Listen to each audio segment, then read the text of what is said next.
Project Management QuickStart Guide. The simplified beginner's guide to precise planning, strategic resource management, and delivering world-class results. Written by Chris Croft and narrated by Chris Croft. Copyright 2022 by ClydeBank Media LLC.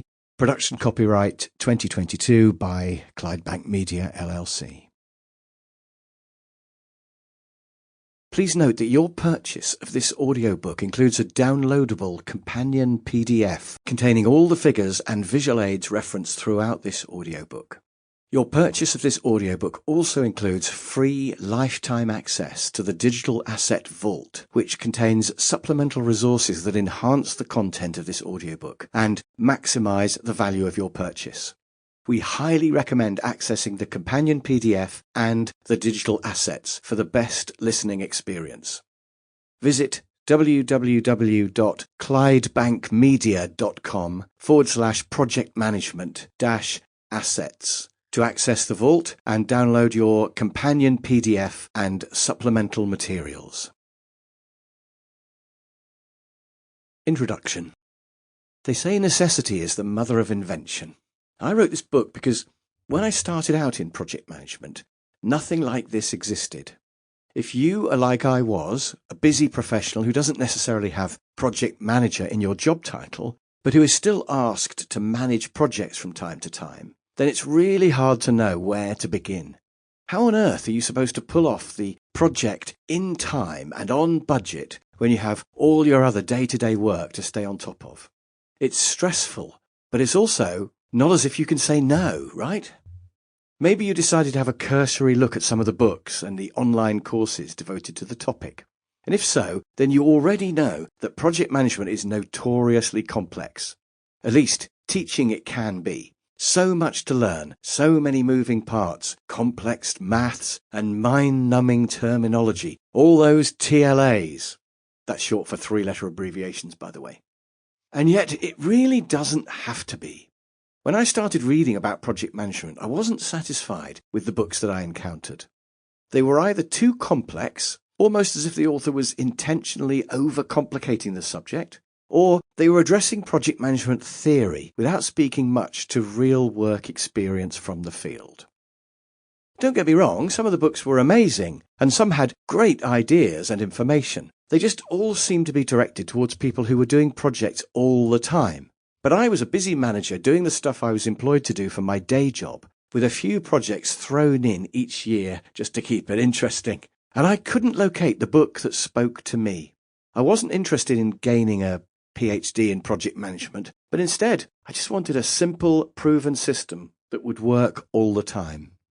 My mission ever since has been focused not so much on adding to my project management knowledge, but on gathering it all up and cutting it back, leaving only the stuff that matters most, only the stuff that works. I began assembling this material in online courses. In fact, I'm proud to note that I have the most viewed online project management course in the world, called Project Management Simplified, that debuted in 2021. And last time I checked, I had over 10 million students.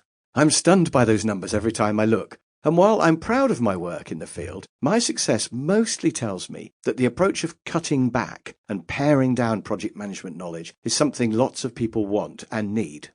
So when I was approached to write a book on project management, I was thrilled. It's been on my bucket list for years. But I'm so busy running training programs or visiting clients and helping them to master project management that taking the time out to write a book has always got bumped off the priority list, until now. This is the book I wish I could have read when I began my career in project management. It's the boiled down essence of what you need to know about the subject that will allow you to manage any project of any size with any budget and without the angst. Project Management QuickStart Guide isn't a magic wand, but it's as close as you will get without abducting Harry Potter. It doesn't cover the maths or the theories or complex algorithms. It just focuses on what works. Simple, easy-to-do processes that can transform any project brief into a detailed project plan and Gantt chart, which, by the way, is a type of horizontal bar chart that visualizes the project schedule. No fancy software required, just a packet of Post-its, and good old Microsoft Excel. Imagine that you're asked by your boss to lead a new project. Instead of pretending you know what you're doing and stressing about it until it's done, you will have a clear roadmap, and you have the tools and understanding to push back with confidence if your planning finds problems. It's very hard to argue with a well-constructed, logical plan. Planning always makes you stronger. So, relax your project management fears. By the time you finish this book, you will know exactly where to start and how to progress through a clear 12-step project management process without any unnecessary complexity or jargon. The process I'm going to show you is a process that works, regardless of whether you're set to begin your first project or your 100th. So let's get started. Chapter by chapter. The book is divided into 5 parts. Part 1 is an overview of project management, what projects are, and the various methodologies.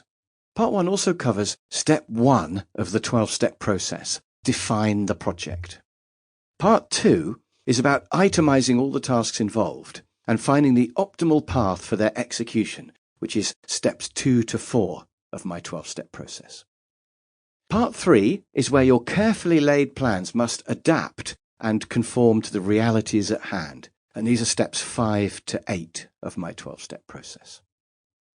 Part 4 covers what to do once the project starts, which is steps 9 to 12. And finally, Part 5 explores how to supercharge your project management skills by taking on bigger projects, avoiding common mistakes, paying attention to the people involved, and, for those who want to do project management full-time, reviewing the qualifications available. Part 1. Project Management Overview. Chapter 1, What is a Project, is intended to give the reader a clearer understanding of exactly what a project is, making the distinction between projects and processes. All projects share 3 characteristics. They have a finish line, they aim to deliver change or something new, and they contain benefits that are reaped in the future.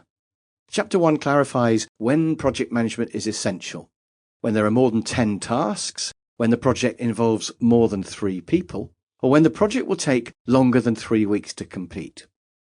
If any of these 3 is true, a proven project management process is essential. Chapter 2, Overview of Project Management Methodologies, is exactly that, looking at the main options that include the Project Management Institute's body of knowledge, known as PMBOK, and also Prince2 and Agile. Of the 3, PMBOK is the best, in my opinion, but it is extensive and sometimes overly complicated. This book is therefore focused on a slimmed-down version of PMBOK, which I'm calling PMBOK Lite. Chapter 2 also briefly explores the various software platforms that are available to assist project managers. But don't worry, all you need is Excel. Chapter 3, Define the Project, Step 1, is the start of my 12-step project management process. Projects are usually defined in the first kick-off meeting, where stakeholders, usually customer or boss, will explain what they want, by when, and for what budget. Part 2.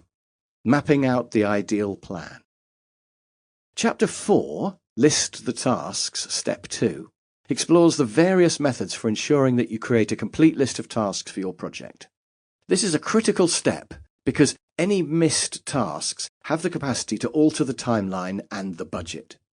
It's also important to get the granularity right. In other words, the task must be broken down far enough so that one person or one team can be responsible for each task, but not so far as to unnecessarily complicate the project plan. This chapter also explores the difference between bottom-up and top-down planning and the pros and cons of each. Chapter 5, Set the Running Order, Step 3, introduces you to the idea of network diagrams as a way to visualize the project. This can be done using post-it notes, a super simple way to set the running order for the tasks in your project so that you can see what follows what and which tasks can be done at the same time. This chapter also explains the 2 major network diagram methodologies: critical path method, also known as CPM, and project evaluation and review technique, also referred. Sample complete. Ready to continue?